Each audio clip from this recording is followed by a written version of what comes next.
Salut tout le monde, j'espère que vous allez tous et toutes bien. Bienvenue sur la chaîne Amras. Alors tout d'abord, je tiens à remercier chaleureusement tous les abonnés de la chaîne, en particulier ceux qui me soutiennent depuis le début et qui partagent toujours des commentaires super bienveillants. C'est hyper encourageant, donc vraiment un grand merci à vous tous. Je souhaite également la bienvenue aux nouveaux abonnés. Moi, je reviens vers vous aujourd'hui pour une petite guidance sur le masculin. Et on va aller voir un petit peu les énergies du moment. Pour ceux qui me suivent depuis peu, moi j'ai démarré vraiment sur cette chaîne avec des guidances essentiellement sur les flammes jumelles. Un sujet qui m'a motivé à travailler sur moi-même et aussi à partager mes découvertes sur ce parcours avec vous. Par la suite, je me suis vraiment passionné par le tarot en explorant un petit peu sa philosophie, ses origines.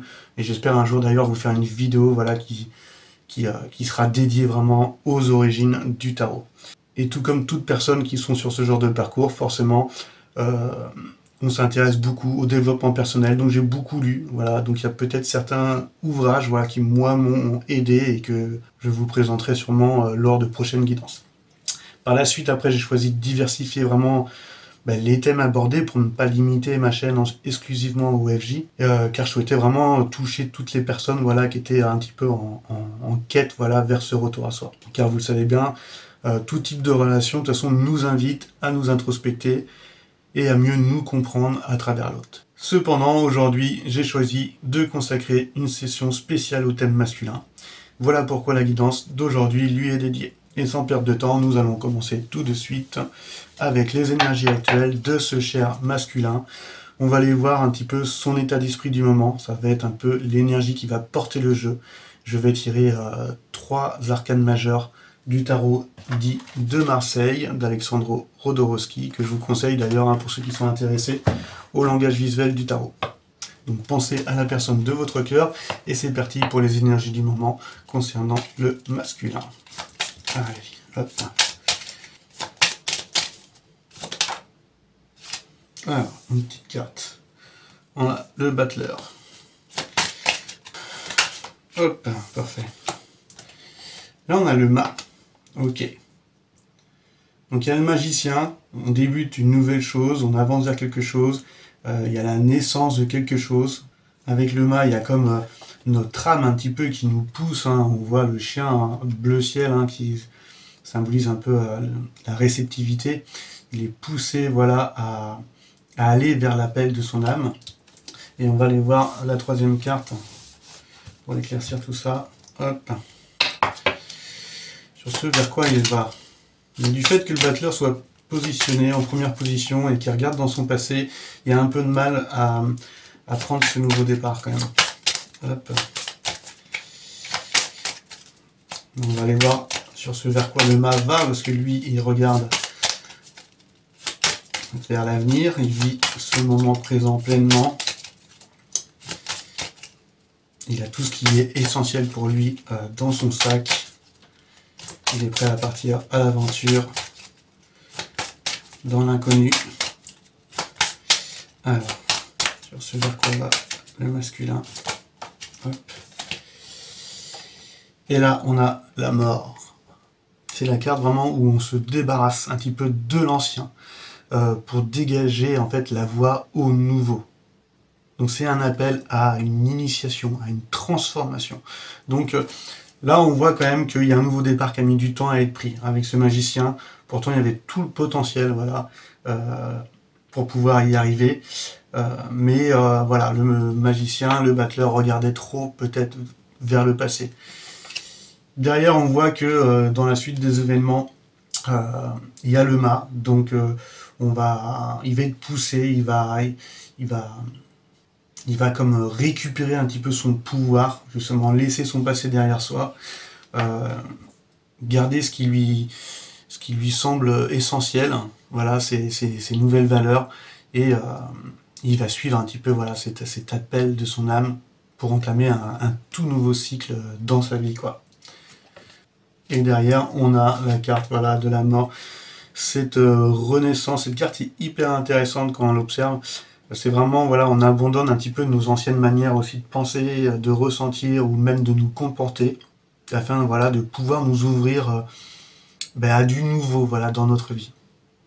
Donc cette carte, quand on regarde un petit peu de près, hein, elle est assez trash hein, quand même. On voit quand même qu'il est, c'est pas un squelette quand même. On voit il est de couleur chair. Il est encore sa colonne vertébrale, voilà, donc, qui est réceptive et ancrée avec une énergie vitale représentée par la couleur rouge. Et il a également sa main gauche, voilà, qui est aussi dans la réceptivité. Alors pourquoi la colonne reste-t-elle bleu clair? Parce que à l'époque, on pensait que l'âme se logeait, voilà, au creux de la colonne vertébrale et du bassin. Donc la carte de la mort nous invite à se débarrasser en fait de ce qui nous est inutile et de conserver juste ce qui est vraiment essentiel. Et ça va parfaitement hein, avec le mât, la carte précédente. On voit également des têtes coupées, voilà, qui peut être synonyme du mental. Voilà, on va se débarrasser de notre ego, on va ne plus écouter notre mental, on va enfin écouter notre intérieur. Et cela peut dire également, parce que on voit qu'il y a un roi et une reine, c'est aussi peut-être pour les personnes qui auraient été conditionnées ou ayant des croyances limitantes qu'ils ont appris lors de leur enfance de par leurs parents. Ça peut être le moment où on se déconditionne, voilà, du père et de la mère pour vivre notre propre vérité. Et pour cela, ça passe par une transformation, voilà, ça nous oblige, on va dire, à passer par cette expérience de mort, voilà, qui peut ne pas être forcément facile à vivre, mais c'est suivi forcément d'une expérience de renaissance derrière, de renouveau, afin de pouvoir justement se transformer et puis retourner un peu plus à nous-mêmes. Donc là, voilà, ça c'est la carte numéro 13 de la mort. Donc avec ces énergies, on voit quand même que le masculin va passer par peut-être des moments assez lourds. Les énergies vont être assez pesantes. Mais on voit quoi qu'il arrive qu'il ira vers cette transformation de toute façon afin de retourner à l'essentiel. Hein, et d'autres decks, on a le monde. Hein, donc on voit bien que ça sera l'accomplissement vraiment de cette longue période qui pouvait être souffrante, dont il voyait vraiment pas le bout. Et on voit qu'il va retourner justement à son être, hein, à son essence divine, avec la carte numéro 21, l'achèvement vraiment de cette longue période difficile pour lui, mais pour enfin vivre justement cette réussite, cette réalisation de lui-même. Ce sera vraiment pour lui vraiment l'achèvement d'une longue phase de travail. Donc belle énergie là pour le masculin. On va aller avec le tarot des runes, hop, hein, éclaircir un peu tout ça. L'énergie principale qui porte son jeu. Et voilà. Et on va aller voir un petit peu ce qui le bloque un petit peu dans son environnement ou même dans son intériorité. On va aller voir un petit peu les énergies qui peuvent le bloquer pour l'instant. Hop, il y en a une qui a voulu sauter tout de suite. Et elle a apparu à l'envers. Donc c'est marrant, c'est l'énergie de la carte du monde. Donc moi je le vois un peu comme ça. C'est comme si qu'il avait peur. Je vais vous montrer parce qu'elle est chouette cette carte, mais elle a la même signification. C'est comme si qu'il avait peur de se montrer peut-être à nu, voilà, sans masque, sans artifice. C'est encore un gros blocage pour lui parce qu'il y a eu des peurs du passé qui ont fait qu'il a été obligé de un petit peu de se protéger. Ce qu'il faut savoir en fait, c'est que la féminine, elle a travaillé un petit peu plus sur son monde intérieur pour transformer son extérieur. Tandis que lui, le masculin, on voit bien, hein, là il y a l'énergie masculine dès le début, hein. Lui il s'attelle plutôt à modeler son environnement externe afin de se transformer intérieurement pour retrouver justement son essence divine. Donc tout cela par contre exige un sacré courage. Il faut en avoir du courage pour pouvoir tout lâcher derrière soi et partir sans savoir où on va, aller vers l'inconnu. Donc il la possède déjà cette force, hein. D'ailleurs c'est celle qui le soutient hein, jour après jour, mais c'est aussi parfois celle qui le pousse au sacrifice. Donc la force il l'a, maintenant c'est un peu plus peut-être le courage, voilà, le courage d'être soi-même. C'est vraiment le véritable défi parce que va falloir qu'il se débarrasse de toutes ses défenses, qu'il ait plus peur d'agir, voilà, avec sincérité, quelles que soient les conséquences derrière. Avoir du courage, c'est vraiment s'autoriser en fait à exister, en fait, à aimer, à être aimé, à aspirer au bonheur et à le partager. C'est vraiment s'exprimer sans masque. Et cela vraiment c'est un immense défi. Hein. Voilà, qui passe Il passe du 1, il regardait son passé, on pousse un petit peu à écouter son âme sans savoir où ça va le mener. Donc forcément, il faut transcender un peu ses peurs, afin de se débarrasser vraiment de l'ancien pour laisser la place au nouveau, quoi. Donc on va aller voir un petit conseil là justement pour qu'il puisse vraiment incarner le mal, la carte du fou, qui retrouve un petit peu cette innocence, cette ouverture, cet optimisme et cette confiance en soi. C'est ça surtout qui est important. Donc, et c'est ça vraiment qui va le libérer. Donc on va aller voir un petit conseil, voilà, pour qu'il puisse un petit peu suivre un petit peu l'appel de son âme, retrouver confiance, foi et courage face au nouveau, face au renouveau, prendre des risques, tenter des choses. Voilà, là on a une petite cage. Ok. Et là on a le pendu. Donc moi comment je le vois, la carte du pendu c'est une carte où on va être inactif. On est dans une position finalement où on n'est pas si dérangé que ça. Car le flip là qu'il est en train de nous faire, là, le viking, c'est lui qui l'a choisi. Et ce qui est drôle en fait, c'est que le conseil qu'on va lui donner là pour aller de l'avant, retrouver foi et confiance en lui, et retrouver cette liberté, et puis se libérer voilà, de tout un tas de choses qui pouvaient le bloquer, on l'appelle d'aller vers cette carte du pendu, la carte numéro 12, qui précède juste la carte de la mort. On va lui donner comme conseil à renverser toutes ses valeurs, à renverser ses attitudes, ses manières de voir. On va lui demander aussi d'arrêter peut-être le sacrifice, d'abandonner les choses, de se laisser aller, de plus être en résistance par rapport à ce qu'il ressent, par rapport à certaines valeurs qu'il avait qui le maintiennent dans des énergies ou des environnements qui lui conviennent plus du tout. C'est là vraiment la carte du lâcher-prise. C'est la carte également où on va être... normalement, le vrai pendu, il est pieds et poings liés, hein.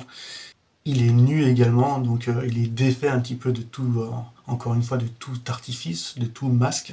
C'est le moment où la chenille va se transformer un petit peu en concon, afin de pouvoir se transformer en papillon. Et il faut que ça passe par une période où on va s'introspecter, on va un petit peu s'isoler, voilà, de notre environnement, afin d'acquérir justement ces nouvelles valeurs qui vont être alignées avec nous-mêmes. Le masculin, on l'appelle aujourd'hui à retrouver cette paix, cette patience, et de continuer à semer des graines un petit peu de confiance, d'amour, afin justement que toutes ces graines puissent se germer, voilà, et qu'ils puissent en récolter les fruits plus tard. Donc on l'appelle vraiment avec cette carte à se retrouver, à s'isoler d'un environnement extérieur qui peut lui être néfaste. Et c'est une période qui va être plus qu'importante pour lui parce qu'il va se reconnecter donc à lui-même, donc à des sentiments profonds. Il va acquérir une certaine maturité émotionnelle, peut-être qu'il n'avait pas avant, mais aussi une sagesse intérieure. C'est pour moi le grand lâcher-prise, aussi du mental, c'est vraiment le renversement radical des valeurs et des attitudes. Voilà, c'est le conseil qu'on va lui donner pour qu'il puisse un petit peu passer à cette initiation, à cette transformation et à se débarrasser de l'ancien pour conserver justement juste cette essence. Voilà. Donc, de toute façon, on voit bien là, avec cette carte du magicien, voilà, qui regarde vers le passé, qui a toujours été dans cette énergie du 1, donc qui avait en fait tout le potentiel. On voit qu'il a tous les outils en main, hein, mais c'était encore abstrait. C'était une vie qui était seulement rêvée. Et on voit finalement que toute cette peur un petit peu du passé l'ont progressivement paralysé. Voilà. Avec la carte du monde qui était à l'envers, le blocage, ça a paralysé son essence et peut-être développé la peur d'être tel qu'il est aux yeux du monde. Donc c'est le courage qu'il lui faut. On voit que le courage là, il est enfoui en fait, enfoui en lui. Et en fait, il se révélera pleinement pour moi lorsqu'il osera exprimer sa vérité, sans craindre un petit peu les répercussions, que ce soit de son entourage, de sa famille. Et par la suite, c'est vraiment cette transformation avec l'arcane numéro 13 qui va radicalement transformer sa vie. Il s'agira en fait là de reprendre ce pouvoir pour se libérer, et il retrouvera enfin son essence, en se présentant voilà, au monde, voilà, tel qu'il est, en se concentrant plutôt que sur ses réussites. D'ailleurs, c'est un des les soucis qu'avait le masculin, c'est d'être assez pessimiste là-dessus. Et le conseil qu'on peut lui apporter, voilà, c'est de se concentrer sur ses réussites, sur les bonnes choses qu'il a faites, plutôt que sur ses échecs. On ne s'attarde pas sur ses erreurs, on en tire des leçons et on avance. Donc là, il s'agit donc là pour le masculin de se respecter, de s'écouter et de s'estimer. On va aller voir quand même rapidement là, ce qu'il pense de la féminine en face qui a totalement lâché prise sur la relation. Et qui ne veut pas dire qu'elle a plus du tout confiance, hein. Au contraire. C'est qu'elle a confiance au timing divin. Bon, il y a 2 cartes. 3 cartes ont voulu sauter directement. Ok. Bon, mais c'est beau. On retrouve quand même ce 10 de bâton. On voit que le masculin a conscience en fait du poids aussi que la féminine a porté lors de ce parcours. Et le masculin, on l'avait au dernier tirage, hein, qu'il prend conscience également qu'aujourd'hui elle est arrivée à la fin de ce cycle. Et qu'elle va aller vers ces tasses d'épée après le 10 de bâton, on va aller vers la famille des épées pour démarrer quelque chose de nouveau, de prendre une décision, quelque chose qui va être juste et avoir ce besoin, voilà, encore que les choses soient claires. Donc après le 10 de bâton, on a fini ce cycle un petit peu où on avait porté un lourd poids durant ce parcours pour aller vers quelque chose de plus clair et s'avancer vers quelque chose de nouveau dans notre vie. Donc il a conscience que la féminine est arrivée à la fin de ce cycle et qu'elle ne retournera pas en arrière. Il a conscience également, on voit avec cette carte, quelqu'un qui se cache, hein, avec 2 autres prêts à attaquer. Donc conscience également que peut-être que la féminine a senti une certaine trahison, une certaine déception, parce qu'elle n'a pas peut-être été reconnue à sa juste valeur à ce moment-là. Et ça, le masculin en a parfaitement conscience. Par contre, ce qu'il voit dans la féminine, c'est quand même cette prospérité émotionnelle qu'elle apporte. Elle dégage un amour stable et sincère. Le masculin sait très bien qu'avec elle, il pourra savourer les fruits de son travail. Et c'est une carte aussi également qui peut évoquer une gratitude, voilà, que le masculin a envers sa féminine. En tout cas, on voit qu'il y a un amour sincère et puissant entre les deux. Et que le moment, là, pour lui, le masculin, c'est de se retrouver, de s'isoler de son environnement extérieur, de ce qui pourrait nuire justement à cette transformation. Pour qu'il puisse enfin aller justement vers sa réalisation, retourner à son être, avec la carte 21, la carte du monde. En tout cas, je vous remercie de m'avoir écouté. En attendant, moi je vous dis à très bientôt et je vous souhaite une super journée. À bientôt les alchimistes, allez, ciao ciao.